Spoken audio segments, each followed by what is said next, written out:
We continue the fifth letter. In this letter, the Alter Rebbe is outlining to us creation in two letters. All of the spiritual world is created with the letter Yud of God's name, and this physical world is created through the letter He. So we went through the letter Yud, which refers to supernal wisdom in God's name in the Tetragrammaton, in the first two letters, the first letter, Yud K. And we explained at great length, very intriguing, the concept of the letter Yud. That in the spiritual realm, the souls, after we leave this world, in Gan Eden, in the Garden of Eden, that they have an apprehension of the divine and pleasure from that apprehension, of a ray from the divine wisdom that is housed in the understanding that the soul gets in after this world. And that's the letter Yud that signifies that life force of the divine that's infused in the spiritual worlds. Likewise, the letter Yud is also the source of speech. As we explained at great length, which we won't go through now, again, but just briefly, that speech is not a cognitive power. It is not a based on intelligence, as we went to great length to explain. It is from beyond intelligence. It's from hidden intelligence, the source of intelligence, chokhmah, of the individual. That's why a child can understand things but can't yet communicate and speak, and that's why they get frustrated, because it's developmental. That part needs to be developed. It's not about intelligence. And so therefore, the word of God that animates the world, where it's the source of it, the letter Yud in the divine name. So it's the source of creation of this, of the spiritual world. Now, so the question is, if that's the case, continuing now, so shouldn't that be the source of this world too? If, after all, everything of creation is from the Word of God that animates, well, if the source of the Word of God is primordial divine wisdom, which is, again, we say the word wisdom, but it doesn't translate properly. It means the source of intelligence, the source of comprehension, of bina, of understanding. It's beyond it. So if so, then this world is also created from there. Comes the Alter Rebbe and explains, however, letters that make words, that are the word of God, that animate and bring into existence and give life, have two parts to it. There's the form of the letters, which is actually what we formally spoke about, what we just spoke about. But then there's the matter of letters. So the form is the internal aspect, so to speak, the soul of things.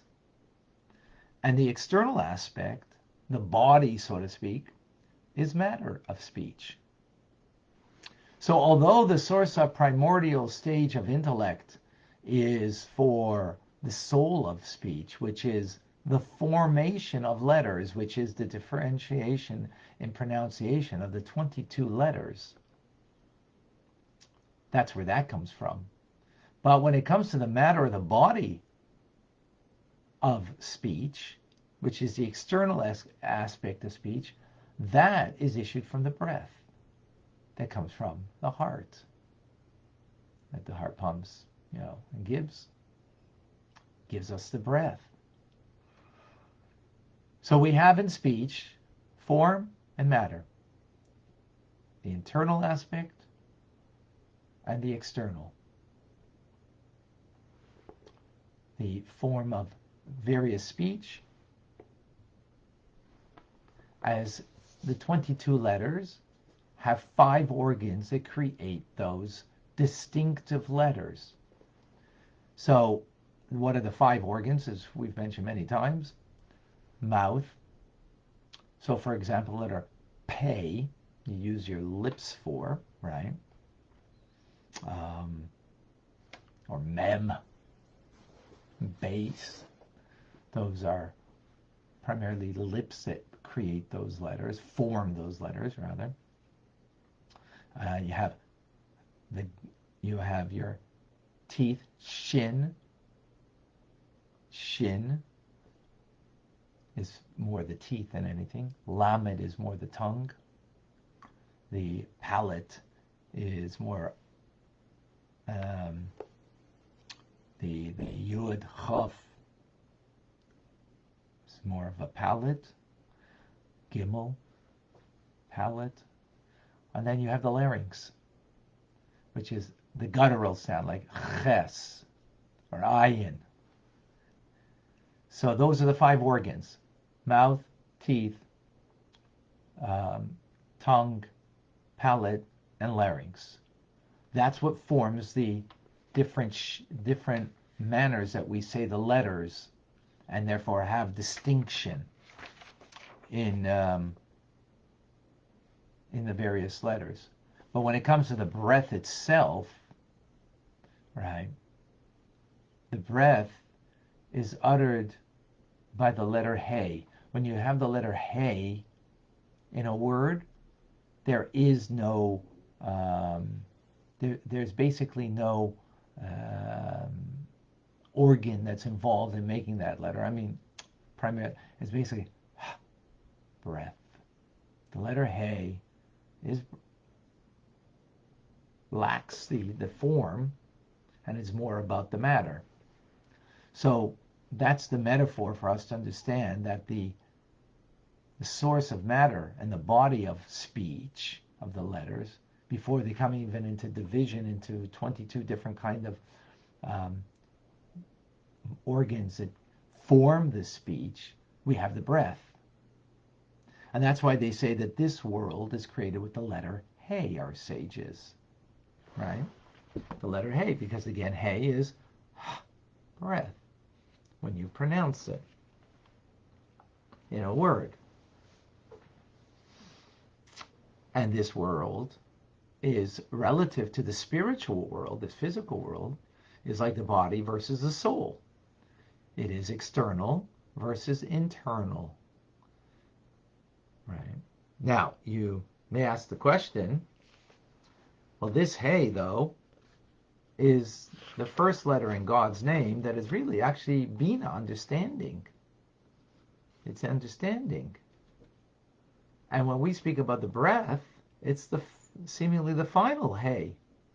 But when we speak that God created the world with a Yud, the spiritual worlds, and with this physical world, the Hey, we're speaking about the first letter Hey in God's name. How's that fit in? So the Alter Rebbe explains, because the source, just like Yud, right, primordial intelligence, is the source of the form of speech of the 22 letters. So Bina is the source of the breath of speech. Because when you understand something, the point of understanding something is to bring it to your heart. So Bina is about bringing it to your heart, and therefore that it becomes the source of the breath. It's not the breath itself, but the source of it. Just like the Yud is not is not the form of speech of the 5 organs of speech. It's the source of it. So the Hey is the source of the breath of speech.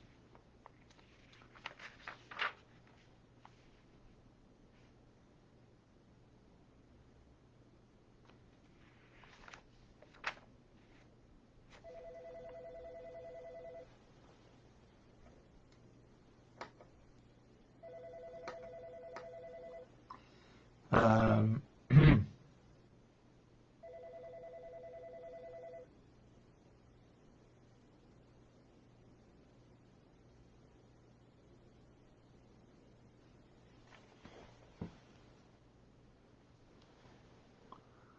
so,